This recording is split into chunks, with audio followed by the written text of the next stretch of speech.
আজকে আমরা গুণন করব, কিন্তু আমি গুণন করার জন্য কি করলাম, আমি প্রথমে লাইন আঁকলাম, এবার আমি এই পাশে লাইন আঁকলাম, আমার উত্তর হয়ে গেল। এই কোশ্চেনটার উত্তর হবে 273। সো এটা হচ্ছে গুণন করার জাপানিজ উপায়। আজকে আমরা অনেক মজা করে গুণন করা শিখব। এতদিন শুধুমাত্র আমরা নর্মাল যে ওয়ে ছিল সেভাবে গুণ করছিলাম, কিন্তু আজকে আমরা জাপানিজ উপায়ে গুণন করব। তো ভিডিওটা সম্পূর্ণ দেখো, তাহলে তোমরা এই ট্রিকটা ভালো মতো শিখতে পারবা। তোমাদের সবাইকে স্বাগতম ম্যাথ অ্যান্ড ম্যাটার বাই সাদিকে। আজকে আমরা জাপানিজ মেথডে গুণন করা শিখব। একটু আগে আমি কিছু সংখ্যা গ্রহণ করতে চাইছিলাম, কিন্তু আমি কিছু লাইন আঁকছিলাম। আমি এইভাবে লাইন আঁকছিলাম, পরে আমি এইভাবে করে লাইন আঁকছিলাম, আবার আমি এইভাবে করে লাইন আঁকছিলাম। এটারও আমাদের মাল্টিপ্লিকেশন চলে আসছে। এর উত্তর হবে 253। আপনারা অবশ্যই বুঝতে চাচ্ছেন কীভাবে আমরা গুণ করতেছি, সেটা এখন আমরা ধাপে ধাপে শিখব, যে কীভাবে আমরা জাপানিজ মেথডে আমরা গুণন করতে পারি। তো চলুন শুরু করা যাক। আমরা একটু আগে এই সংখ্যা দিয়ে গুণ করছিলাম, কিন্তু আমরা লাইন আঁকছিলাম, লাইন এঁকে আমরা গুণন করছিলাম। এখন আমরা বুঝবো যে আসলে কীভাবে আমরা লাইন আঁকলে আমরা গুণনটা পেয়ে যাব, অ্যান্সারটা পেয়ে যাব। তো প্রথমে আমরা দেখব এখানে কোন সংখ্যা আছে। প্রথমে আমরা দেখব এখানে সংখ্যা কি, 1 আছে। সো এই 1-এর জন্য আমরা এইভাবে একটা লাইন আঁকবো, এরপরে 3 আছে, 3-এর জন্য আমরা 3টা লাইন আঁকবো। সো একটু আমরা গ্যাপ দিব মাঝখানে, দিয়ে আমরা 3টা লাইন আঁকবো। এরপরে এই পাশে দেখব কত লাইন আছে, কত সংখ্যা আছে, 2 আছে। সো আমরা এখানে 2টা লাইন আঁকবো, এই বরাবর 2টা লাইন আঁকবো। এরপর এখানে 1 আছে, সেই জন্য আমরা এখানে একটা লাইন আঁকবো। এখন আমরা এখানে দেখতে পাচ্ছি যে কিছু পয়েন্ট আমাদের ছেদ করছে। এখান থেকে আমরা অ্যান্সারটা বের করতে পারবো। আমরা প্রথমে এটাকে 3 ভাগে ভাগ করব। প্রথম ভাগ হচ্ছে এইটুকু একটা ভাগ, এরপরে হচ্ছে এইটুকু এবং এইটুকু একটা ভাগ, আর এরপরে হচ্ছে এইটুকু একটা ভাগ। মোট আমরা 3টা ভাগে ভাগ করব। তো আমরা দেখব এখানে কয়টা পয়েন্ট আছে। এখানে 1টা 2টা 3টা পয়েন্ট আছে, আমরা লিখব 3। এরপর এখানে একটা পয়েন্টে ছেদ করছে, এখানে হচ্ছে 1। এখানে 1 2 3, 3 দুগুণা 6 আর 1-এ 7। আর এখানে হচ্ছে 2টা পয়েন্ট, সেই জন্য 2 লিখব। এটা হচ্ছে আমাদের অ্যান্সার। সো আমরা প্রথমে এই পাশের বিন্দুটা কাউন্ট করব, কয়টা বিন্দু ছেদ করছে। এরপর আমরা এই পাশ এবং এই পাশের মধ্যে কয়টা বিন্দু ছেদ করছে সেটা আমরা হিসাব করব। করার পর আমরা মাঝখানে লিখব। এরপরে এই পাশে যে সংখ্যা পাবো সেই সংখ্যা আমরা লিখলেই আমরা মাল্টিপ্লিকেশন পেয়ে যাব, আমাদের যে গুণফল আছে সেটা আমরা পেয়ে যাব। সো 13 গুণন 21 সমান হচ্ছে 273। বিশ্বাস না হলে ক্যালকুলেটর আছে, ওটা আপনারা বের করে দেখবেন যে আসলে 13 গুণন 21 করলে 273 আসে কি না। এখন আমরা আরেকটা এক্সাম্পল, আমরা এখন 23 গুণন 42 দিব। এই সংখ্যা আমরা এখন গুণন করে দেখব যে আমাদের কত আসতেছে অ্যান্সার। সো আমরা 2-এর জন্য 2টা দাগ দিব, 1টা 2টা।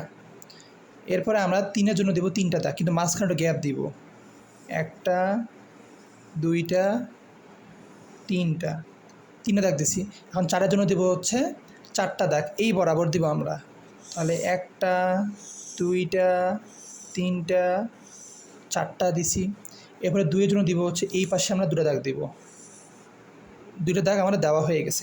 এখন আমরা হিসাব করবো কোথা থেকে, আমরা হিসাব করব 3 ভাগে। প্রথম হচ্ছে এইটুকু আমরা হিসাব করব, এরপরে এইটুক এর সাথে আমরা এইটুক হিসাব করব। শুধু এইটুক আলাদা হিসাব করলে কিন্তু আমাদের ভুল হবে। আমাদের এই পাশটা এবং এই পাশে জয়টা ছেদ বিন্দু আছে সেগুলো আমাদের যোগ করা লাগবে। এরপরে এই পাশটা হিসাব করলে আমাদের অ্যান্সার চলে আসবে। সো 1 2 3 4 5 6, 6টা বিন্দু আছে, 6 বার ছেদ করছে, তাহলে এখানে আমরা লিখব 6। ঠিক আছে। এরপরে 1 2 3 4, 4টা করছে, আমরা কি 4 লিখব না, আমাদের এইটাও হিসাব করতে হবে। 1 2 3 4 5 6 7 8 9 10 11 12, 12 আর 4 কত হয় 16, 16 লিখব কি না, আমরা 6 লিখব। হাতে থাকলো হচ্ছে 1, আমরা একটাকে রাখলাম। এখন 1 2 3 4 5 6 7 8, 8 আর 1 কত হয় 9 হয়। এই 966 হচ্ছে এর গুণফল। আপনি যদি ক্যালকুলেটরের মধ্যে 23 গুণন 42 গুণন করেন তাহলে 966 পাবেন। সো এটা হচ্ছে আমাদের মাল্টিপ্লিকেশন। আমরা আরেকটা এক্সাম্পল দেখব। সো এখন আমরা গুণন করব 52 গুণন 63, এটা কিন্তু একটা বড় সংখ্যা। সো আমরা প্রথমে 5 দাগ দিব, এই বরাবর আমরা 5টা দাগ দিব, 1টা 2টা 3টা 4টা, এই হচ্ছে 5টা দাগ দিছি। আমরা এইটার জন্য 2টা দাগ দিব, এই পাশে একটু গ্যাপ দিয়ে দিব, 1টা 2টা। এরপরে আমরা 6 আছে না, তাহলে 6-এর জন্য দিব 1টা 2টা 3টা 4টা 5টা 6টা দাগ দিছি। 3-এর জন্য দিব আমরা 3টা দাগ দিব, 1টা 2টা 3টা দাগ আমরা দিয়ে ফেলছি। এখন আমরা এইটুক নিয়ে আমরা হিসাব করব। আমরা এখন কোনটুক নিয়ে হিসাব করবো? আমরা প্রথমে এইটুক নিয়ে হিসাব করব, সেটা আমরা আইডেন্টিফাই আরেকবার করতেছি যে আমরা এখন এইটুক নিয়ে প্রথমে হিসাব করব। দেন আমরা এখানে যতটুক আছে এইটুক, এর সাথে আমরা এইটুক হিসাব করব। এরপরে আমরা এইটুক নিয়ে হিসাব করলে আমাদের মান চলে আসবে। সো আরেকবার দেখতেছি আমরা যে এখানে 1টা 2টা 3টা 4টা 5টা 6টা পয়েন্ট আছে। সো আমরা লিখব 6। কত লিখছি আমরা? 6 লিখছি। এরপর এখানে আছে 1টা 2টা 3টা 4টা 5টা 6টা 7টা 8টা 9টা 10টা 11টা 12টা 13 14 15 16 17 18 19 20 21 22 23 24 25 26 27।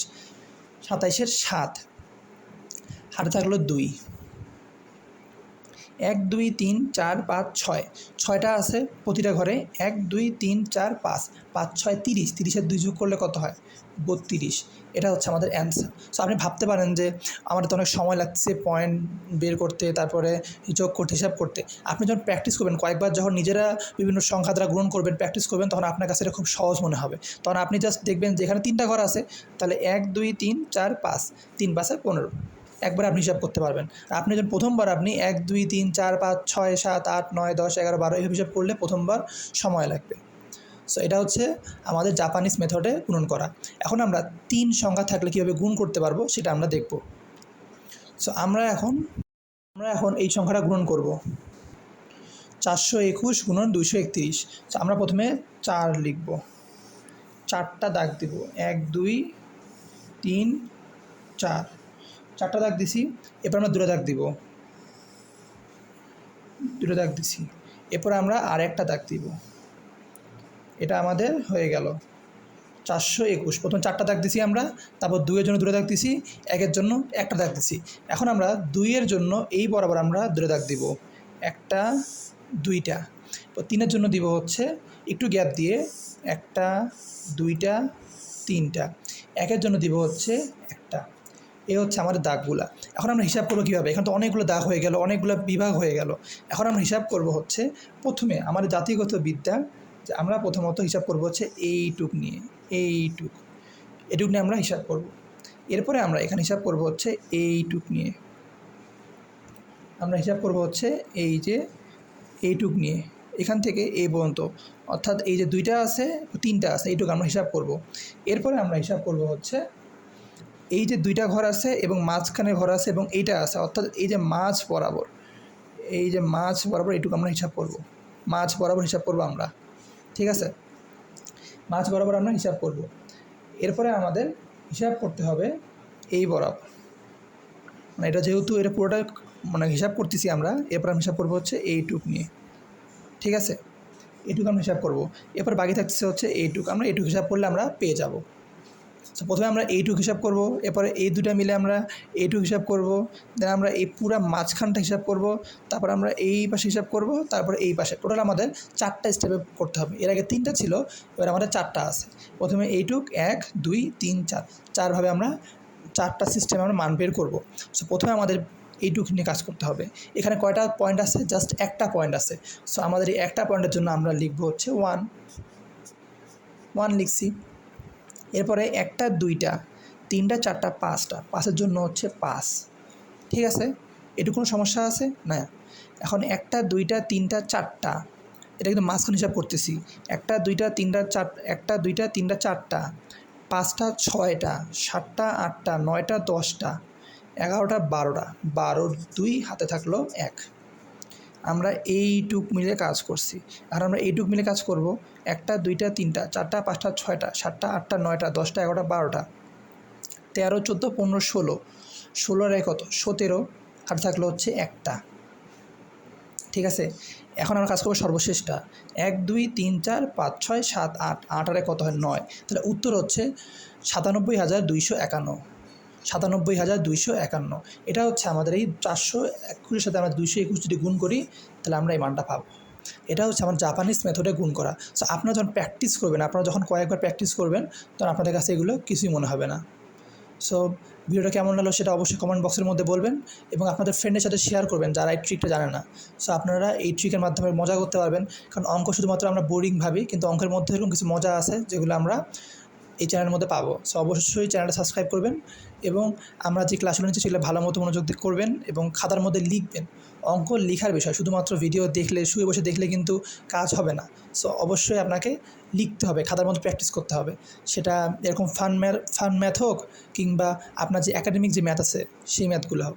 বর্তমানে আমরা ওয়ান শট ক্লাস দিতেছি, এর মধ্যে আমরা ত্রিকোণমিতির 9 অধ্যায়ের আমরা 2টা পার্ট করছি। ওয়ান শট ক্লাসের ফার্স্ট পার্ট আমরা আপলোড করছি গতকালকে এবং কালকে আমরা সেকেন্ড পার্টটা আপলোড করব। সো আপনারা অবশ্যই ক্লাসগুলো ভালো মতো করবেন, নোট করবেন এবং যে টাইপের সিরিজগুলো দেওয়া আছে সেগুলো অবশ্যই প্র্যাকটিস করবেন। ইনশাআল্লাহ আপনাদের পরীক্ষার মধ্যে ভালো হবে। সবাইকে ধন্যবাদ। আসসালামু আলাইকুম ওয়া রাহমাতুল্লাহি ওয়া বারাকাতুহু।